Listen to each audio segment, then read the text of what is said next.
You are listening to PastThink.com audiobook. Please like and subscribe, thank you. Chapter 38. Song Jiang writes a seditious poem. Daizong sends a false report from Liangshan Marsh. When Li Kuei had knocked the girl down, the innkeeper said, "Well, what are you four men going to do?" He also told the waiter to blow some water on the girl's face. This done, the girl came out of her faint and got up. They then saw that the skin on her forehead showed a scar. Her father and mother had now arrived on the scene, but when they knew that this had been done by Li Kuei the Black Whirlwind, they were afraid to say a word. The mother took a handkerchief and tied it round the girl's head. She picked up her hairpin, which had fallen to the ground. "What is your name?" asked Song Jiang. The mother replied, "I will tell you the truth, sir. Our name is Song, and we come from the capital. We have no son, and only this daughter whose personal name is Yulian. Her father taught her singing, and then told her to come to this pavilion to sing to the guests, and so earn a little money. She is quite untrained and sometimes sings when the guests are talking. Today this occurred, and this gentleman's hand slipped so that she got hurt. But that is only a small affair, and is not worth bringing into court." Song Jiang saw that she was speaking in a conciliatory manner, and said, "If you will come with me to my lodging, I will give you 20 taels of silver as compensation. You can then find a husband for her so that she need not depend on her singing for a living." "We did not expect so much," replied the parents. "What I say is final," said Song Jiang. "My words have not a double meaning. You tell your husband to come with us, and I will give him the money." "Your succoring us in this way fills us with deep gratitude," replied the parents. Daizong spoke to Li Kuei, "You are always querulous, and now you have caused our elder brother here to spend a lot of money." "I did not use much force with my finger," said Li Kuei, "she tumbled down herself. You can see for yourself how delicate she is. If you hit me in the face with your fist 100 times, it would have no effect on me." Song Jiang and all the bystanders laughed at this. Zhang Shun told the waiter that he would pay the bill for the wine, etc. supplied. "Never mind," said the waiter. "That does not matter." "But I asked you gentlemen to come here and dine with me," said Song Jiang, "and I cannot agree to your paying the bill." "It is seldom that we meet you," said Zhang Shun. "When you lived in Shandong, we often talked of going there to see you. Today fortune has brought about this gathering, and if I pay, that will only be a very small part of what I think is due to you." "Sir," said Daizong, "as our brother, Zhang Shun, appears to be determined, I suggest that you give way to him in this case. If he pays today, then I must invite him some other day to dine with me," said Song Jiang. Zhang Shun was much pleased at this. Picking up 2 of the fresh carp, he and the others, and the old man Song, accompanied Song Jiang to his lodgings in the city, where they all sat down. Song Jiang took the 20 taels of silver, and gave them to old man Song, who expressed his thanks and departed. Song Jiang also took the letter out of his baggage, and handed it to Zhang Shun, who also then departed. He also took 50 taels of silver, and presented these to Li Kuei, who then left with Daizong. Song Jiang presented one of the carp to the warden, and had one cooked for himself. He found the fish nice eating, and took a lot of it. In the night about 3 a.m. he had pains in the stomach, and was seized with violent diarrhea and vomiting. He was soon rendered extremely weak. He had the sympathy of the jailers, who came and offered him bowls of rice congee. The next day Zhang Shun wished to show his gratitude to Song Jiang for the letter he had received, so he got 2 more fresh carp to present to Song Jiang. But when he reached the prison, he found Song Jiang lying on the bed, unable to get up. He decided to go and fetch a doctor at once, but Song Jiang said that it was only caused through eating too much fish, and said he would soon be better if Zhang Shun would get for him some diarrhea medicine called Lu Ha Tang. He asked him to take the fish away and present them to the warden and the head turnkey Zhao. Zhang Shun did this, and, when he returned with the medicine, he gave it to Song Jiang, and then left.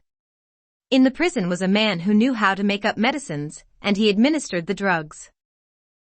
The following day Daizong and Li Kuei brought some meat to the prison for Song Jiang, who had recovered, but was not yet strong enough to take meat.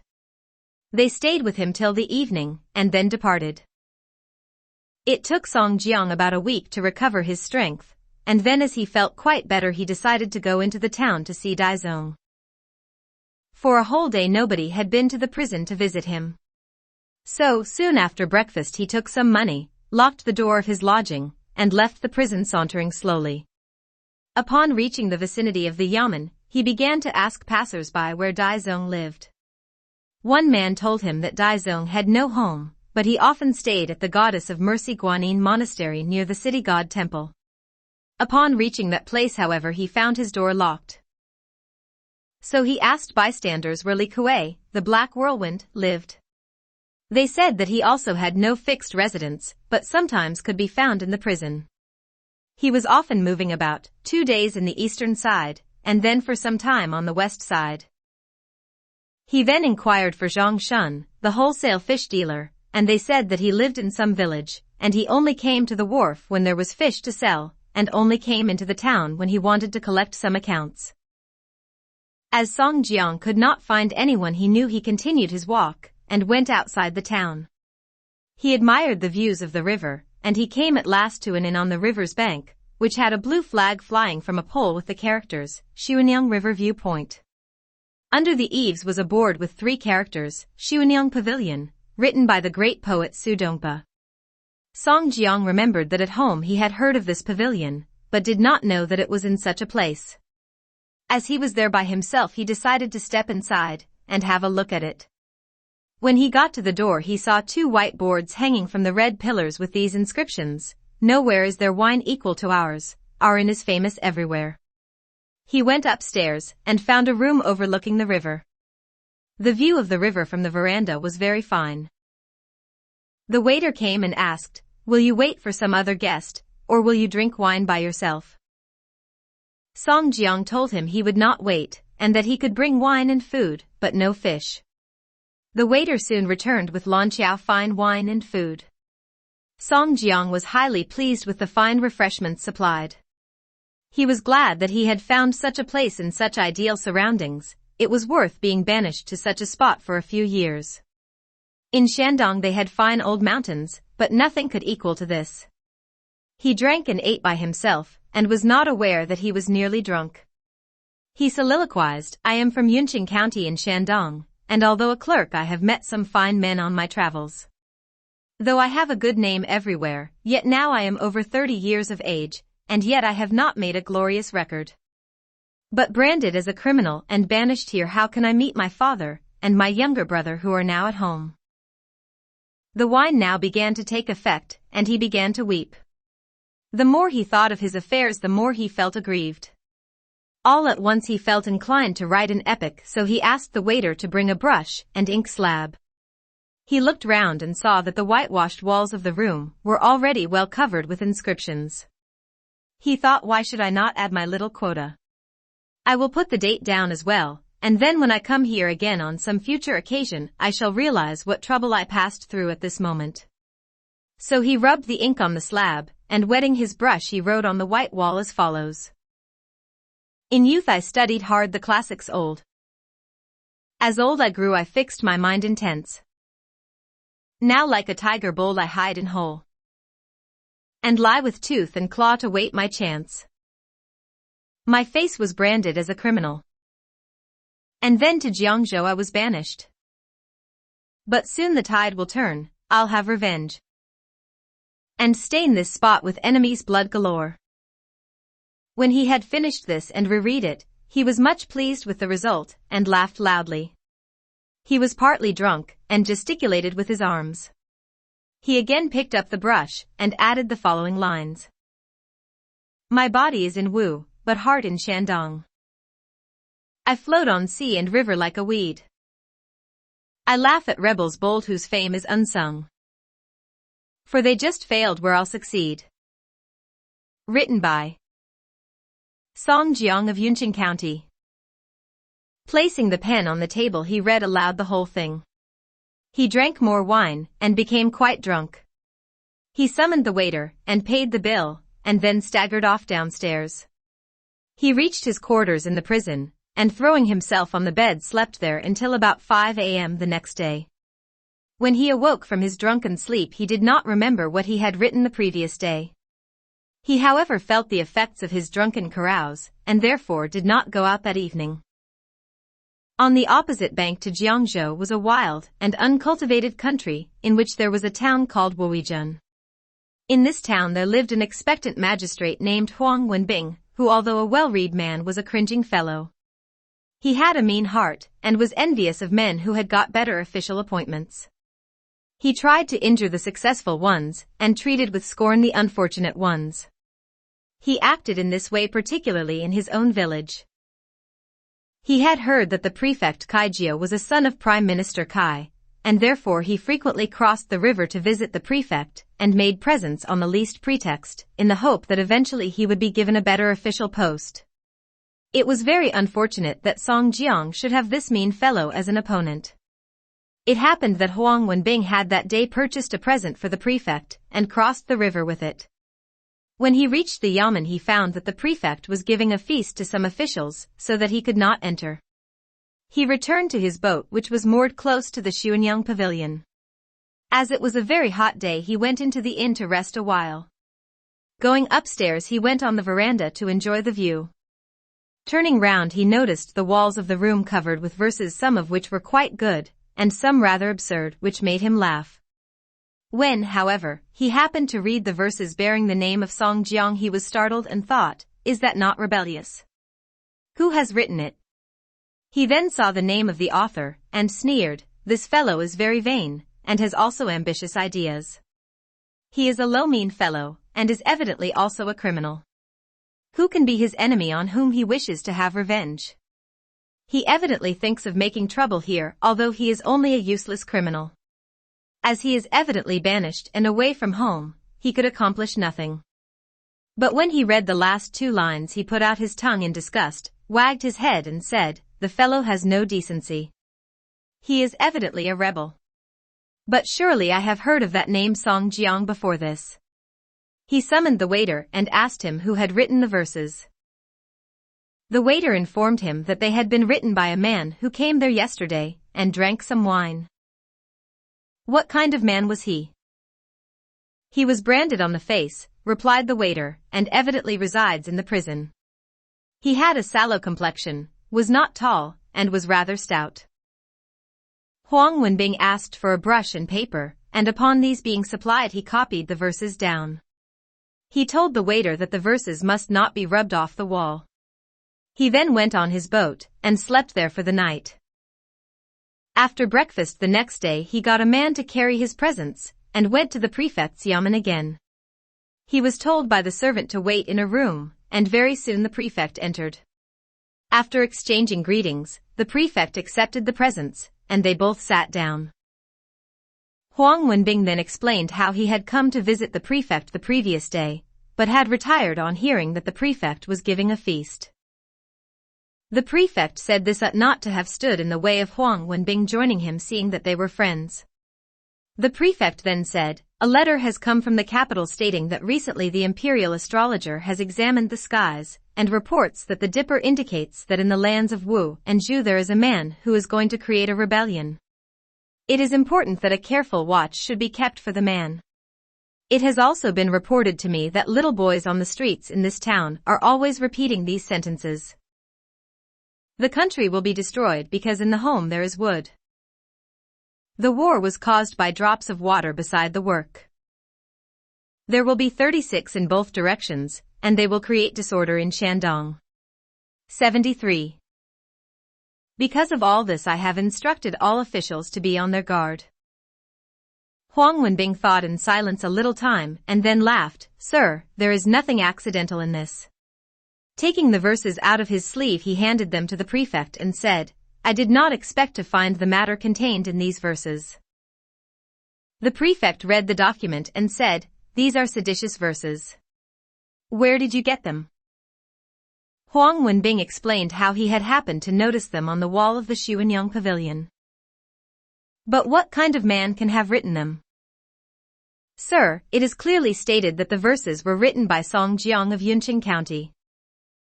"But who is Song Jiang?" asked the prefect. In the verses he states that his face has been branded, and that he was banished to this place.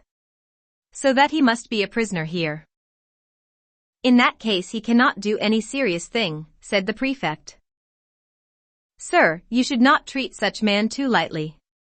In view of the letter received from the capital mentioning the strange rumors, it is clear that this man is the one referred to. Why do you think that he is the man? Asked the prefect. Huang Wenbing then explained the meaning of the riddle as heard on the streets. It is quite clear that he is the person referred to, and in the interests of peace and order he should be dealt with. Do you know that there is such a man here? The waiter at the inn said that he was there 2 days ago, said Huang Wenbing. If you look through the register of the prison here you will soon know whether such a man is there or not. Your suggestion is very valuable, and to the point, said the prefect. He sent a messenger at once to bring the register from the prison, and when it arrived he looked through it carefully. He soon found the entry that Song Jiang had recently arrived. That is the man, said Huang Wenbing, and besides writing the seditious verse, he is the man also referred to in the riddle. It is a serious matter. If you do not act at once the news may leak out, and so your plans may be defeated. You had better get this man arrested and imprisoned, and meanwhile you can decide what to do. What you say is quite true, said the prefect. He then sent for the head jailer, and very soon Dai Zong entered. He then ordered him to have Song Jiang brought there immediately. Dai Zong was astonished at this order, and knew that it meant trouble.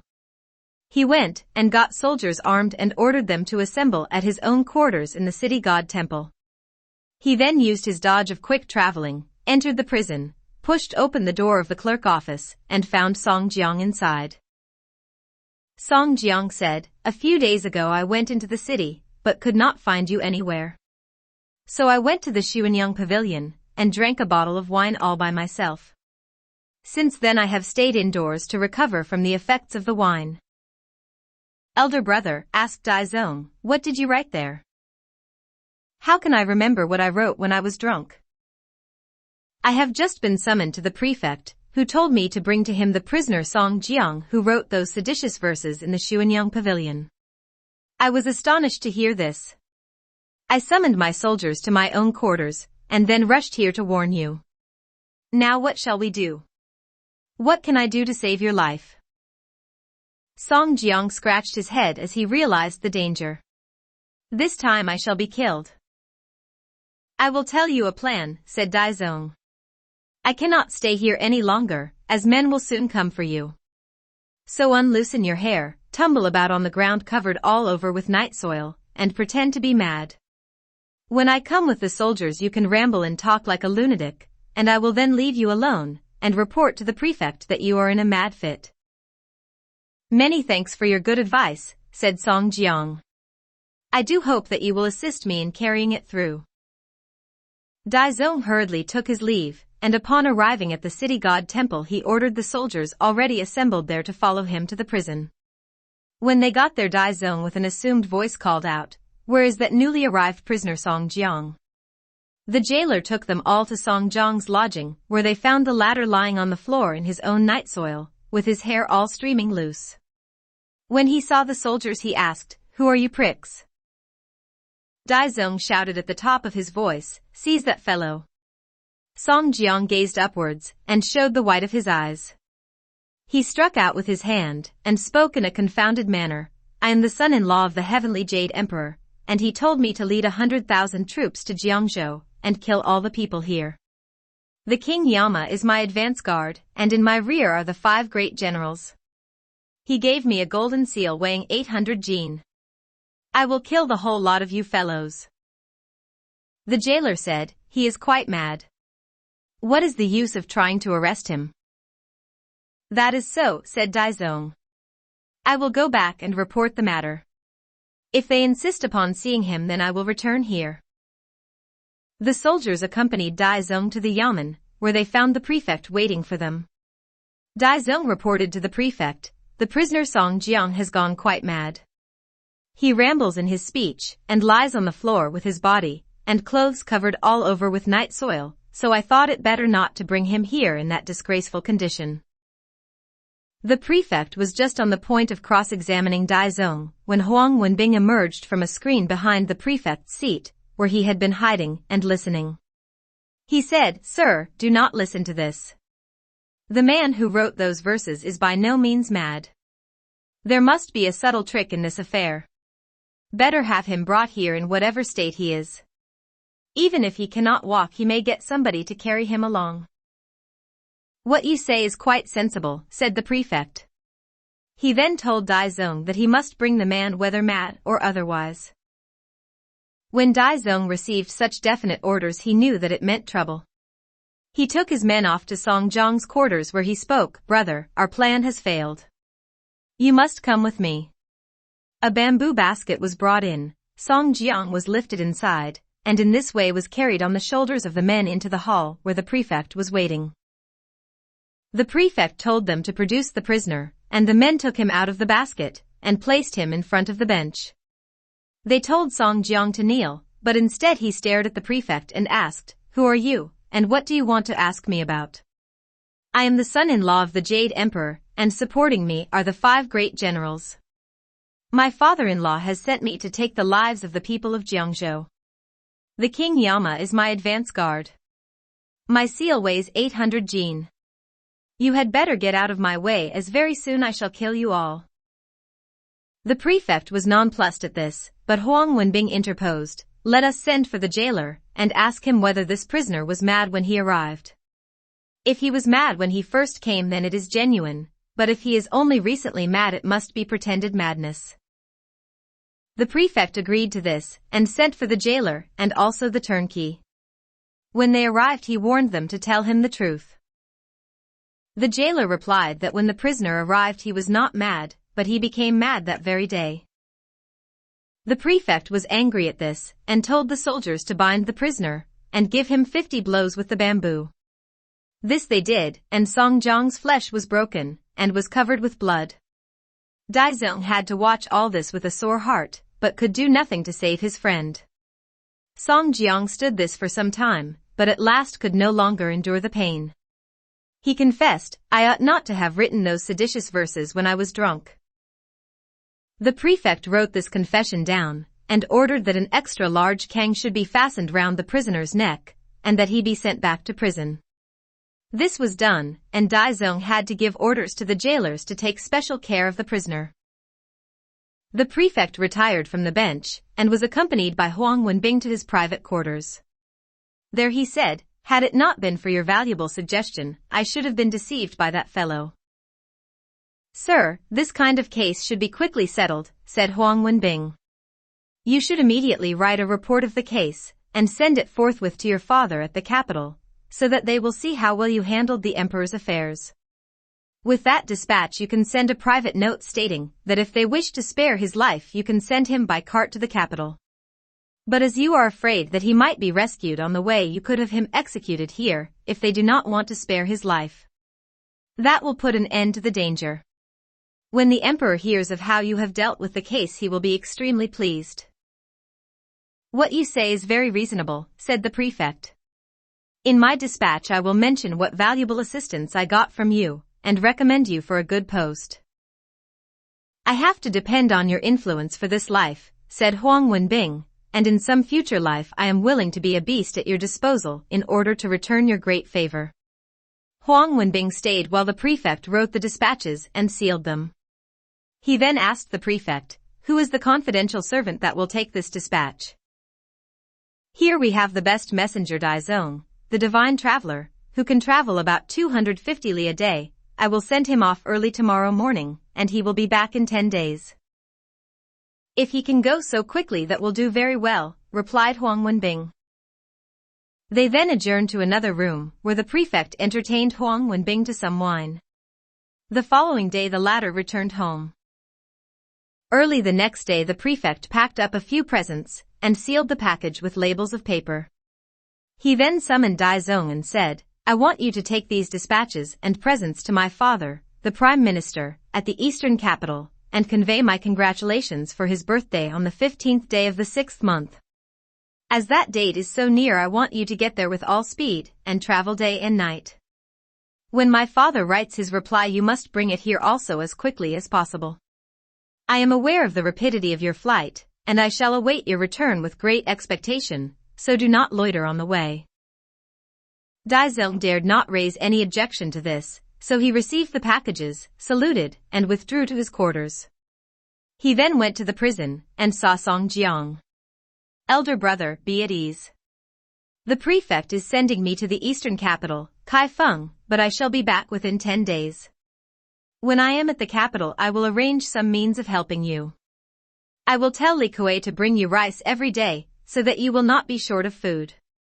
So please be patient for a few days more.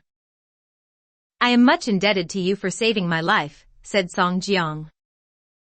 Daizong found Li Kuei, and told him, our elder brother wrote some seditious verses, and we do not yet know what the government judgment will be. I am now going to the eastern capital, and will soon be back. You must look after the rice for Song Jiang, and take it to him yourself at all meal times. That is not a serious matter, said Li Kuei. What's the damn difference? Many traitors have become officials. You go with an easy mind, as nobody in the prison here will make any trouble. If anybody attempts to create trouble for him, I will chop his damned head off with my axe. When Daizong was on the point of departing, he said to Li Kuei, now, younger brother, take care. Keep off the wine, and avoid omissions of the rice. If you get drunk, your elder brother will be hungry. You go with an unembarrassed mind, said Li Kuei. If you doubt me, then I will not touch a drop of wine till you come back. I will wait upon Song Jiang in the prison from morning till night. Daizong was much pleased at this. Younger brother, it is very good of you to say that. He then departed. Li Kuei kept his word, and not only abstained from wine, but also waited closely upon Song Jiang. Daizong put on his puttees and hempen shoes. He wore also a yellow shirt and a cummerbund, and hid the dispatches in the latter. He changed his turban, and carrying the 2 wicker baskets of presents on his shoulder, he left the city. There he put on his charmed puttees, and chanted the magical spell as he rushed off along the road at a great speed. That evening he stopped at an inn to rest, and offered some paper joss money. He slept there that night. He started off again the next morning in the same way. He traveled at such a speed that a violent storm seemed to keep roaring in his ears. His feet scarce touched the ground. On the way he stopped occasionally to get a little food and wine at the inns. The second day was like the first. On the third day he had started very early, and had covered about 100 li by about 10 a.m. He felt hungry, but could not find an inn to rest. It was the 6th month and the middle of summer, and he was perspiring freely in the heat of the sun.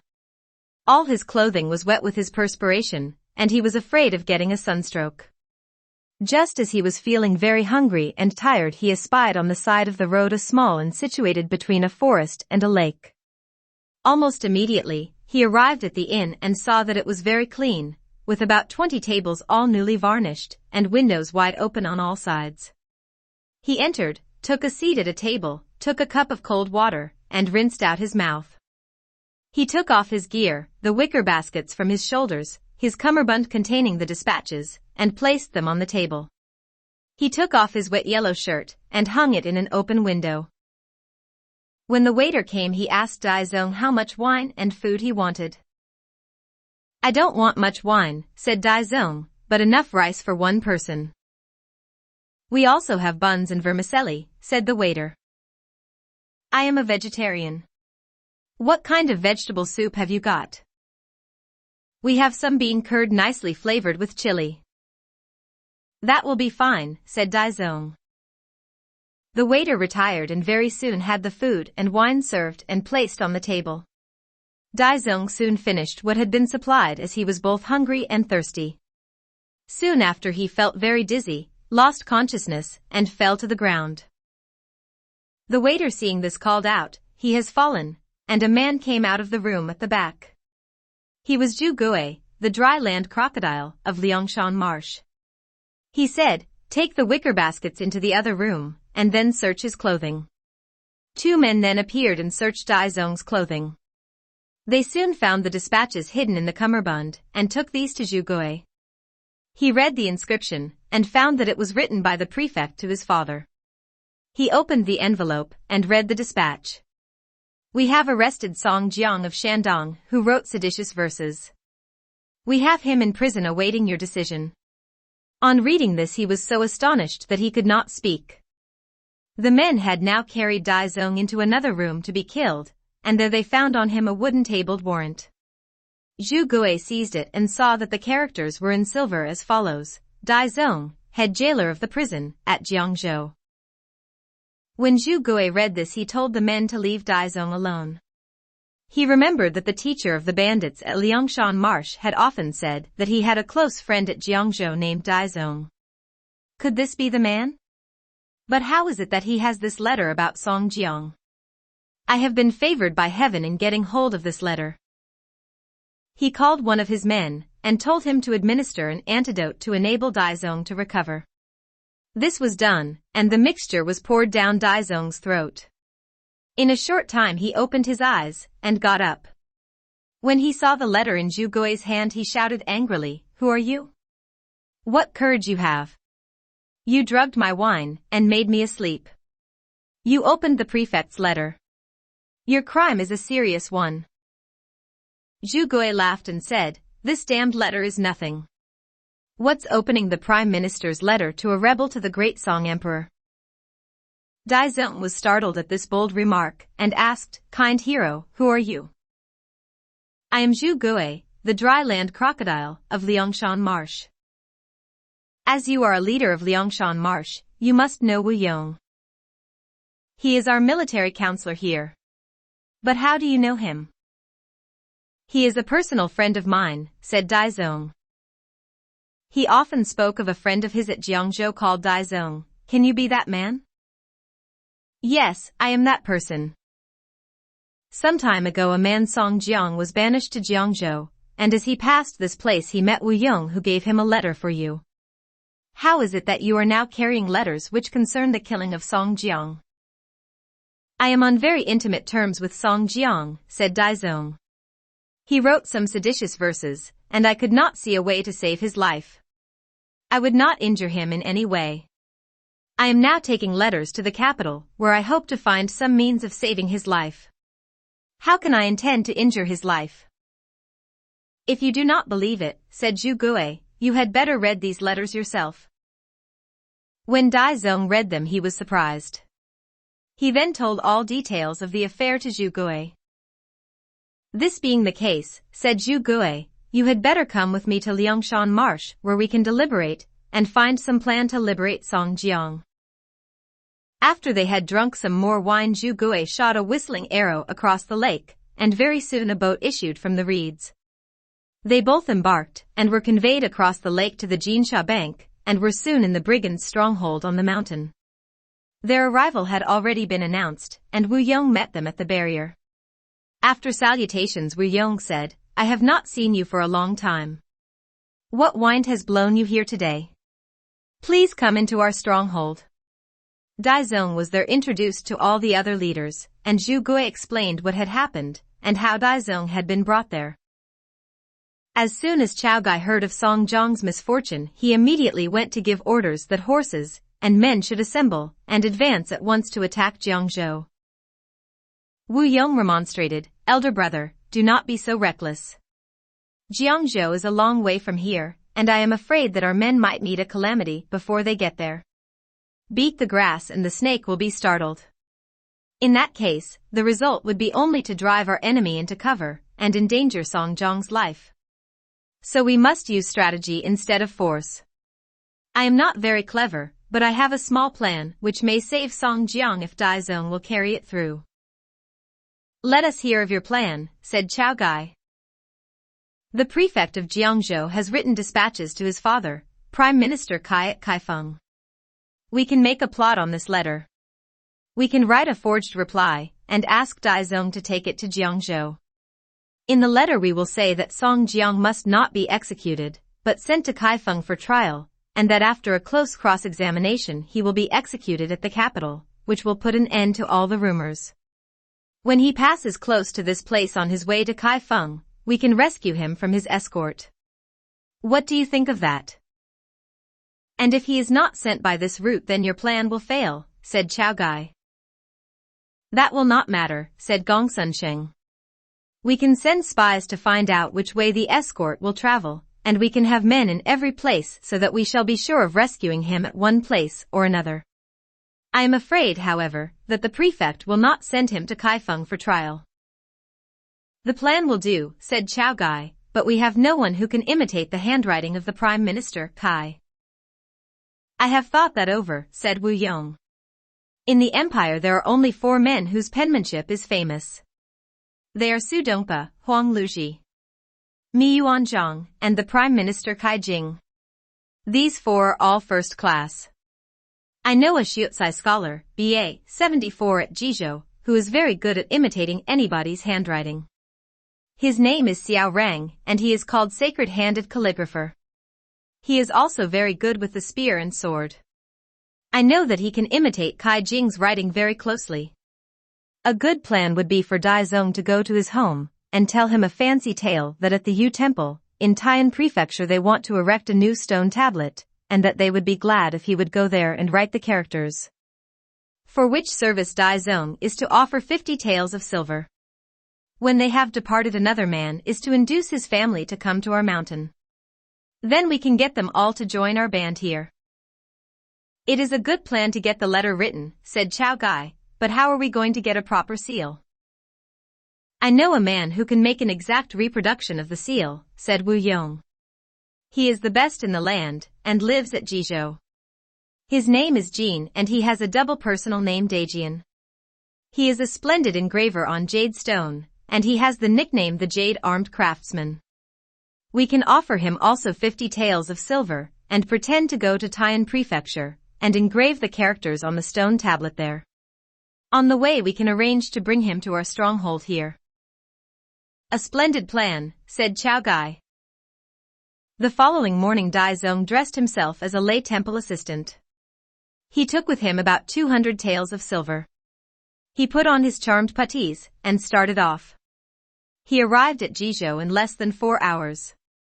Upon inquiring he soon found out that Xiao Rang lived near the Confucius Temple on the east side of the yamen. He went to the house, and called out at the door, "Is Scholar Xiao at home?"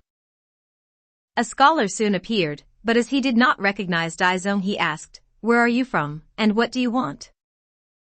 After saluting, Dai Zong said, "I come from the Yu Temple, at Tai'an Prefecture, where as a verger I look after the offerings made in the temple. Just now we wish to repair one of the towers, and a wealthy man offered 50 taels of silver which I have brought to present to you, and to ask you to go there, and write an inscription for a new stone tablet to be erected. I hope that you will come with me without delay, as a lucky day has already been selected." "I can only write essays or good penmanship," said Xiao Rang. "If you want the characters on a stone tablet you must employ an engraver for that work. I have also got another 50 taels of silver to engage Jian Dajian, the jade-armed craftsman, to do that work. I must ask you to introduce me to him so that we 3 can go together."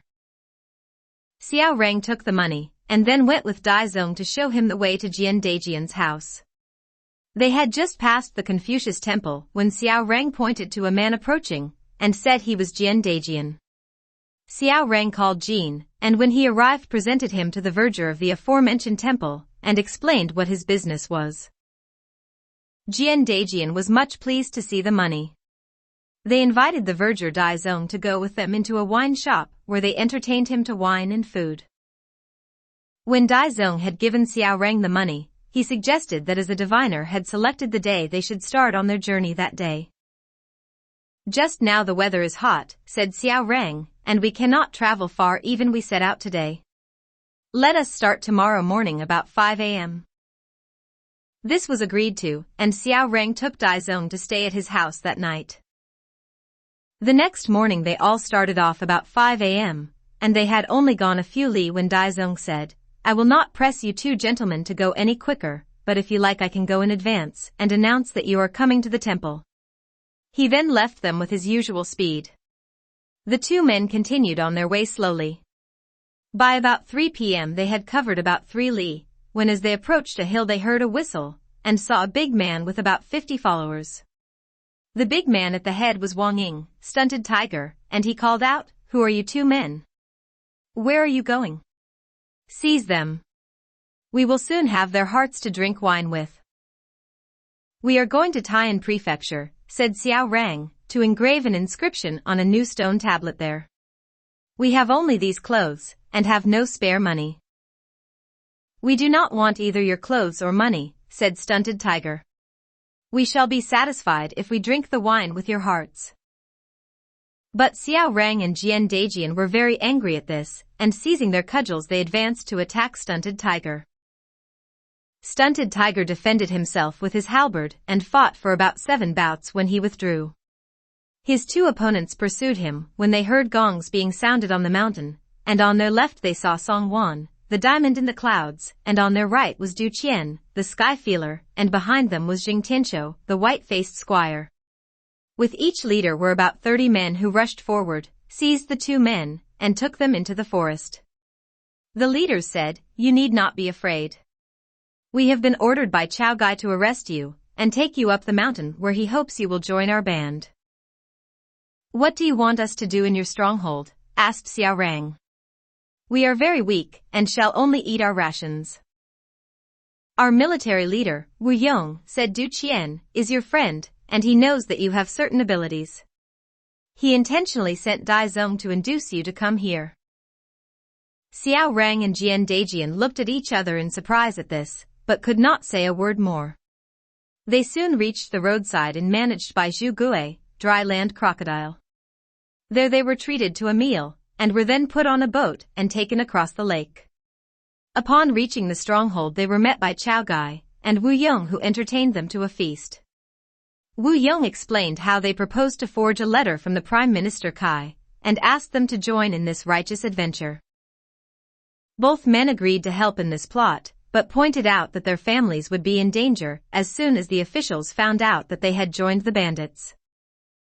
"You two gentlemen need not fear that," said Wu Yong. "Tomorrow you will understand how we have safeguarded them." Early next morning one of the men reported, "They have all arrived." Wu Yong asked the two recruits to meet their families. When Xiao Rang and Jian Daijian heard this they could hardly believe it, but when they descended halfway down the mountain they saw many sedan chairs coming up the mountain carrying their families, old and young, and were very much surprised. When they asked their people for an explanation their wives said, "When you had just gone, these men came, and said that you had stopped at an inn just outside the town. They added that there you were sick, and that you wanted us all to go there at once to look after you. When we got outside the town these men refused to allow us to get down, but brought us here without any stop." Both Xiao Rang and Jian Daijian upon hearing this were dumbfounded, and giving up any thought of an alternative they returned to the stronghold. When they had all been assigned quarters Wu Yong came and discussed with Xiao Rang about the matter of writing the false reply from Prime Minister Kai. Jian Daijian said that he had previously been employed to cut the seal for the Prime Minister. The two men set to work accordingly, and had soon written the false dispatch, which was duly sealed. This was handed to Dai Zong with detailed instructions, and he took his departure with his mailed armor, and soon he disappeared. After Dai Zong had departed the leaders sat down to another feast, when Wu Yong suddenly exclaimed, "Aiya! I have been confounded." "Why, how is that?" asked the other leaders. "That letter we sent is of no avail," said Wu Yong, "and will only result in the death of both Dai Zong and Song Jiang." "What was the mistake?" asked the leaders in anxious tones. "I have been careful at the beginning, but in the conclusion there is a serious oversight," said Wu Yong. "I wrote exactly like Prime Minister Kai would have written," said Xiao Rang. "I made no mistake. I am not aware of anything being wrong. I am sure that there was not the slightest difference in the seal I engraved," said Jian Daijian. Wu Yong then explained where the oversight was. "This will lead to a bitter fight near the Bailong Temple at Jiangzhou." Amidst arrows lives were saved. From throngs of swords heroes escaped. Footnote 73. This is a pun on word song jiang. In the home there is wood refers to the Chinese character for song, meaning pine. The ideogram for song depicts a tree, the character for wood under a roof. Drops of water beside work is a pun on the word jiang or river, the Chinese character depicting 3 drops of water beside the character for work. 36 is a reference to the 36 heavenly spirits, a subdivision of the 108 stars of destiny, the heroes of Liangshan Marsh. After J. H. Jackson. 74. Graduate of the county level imperial examinations.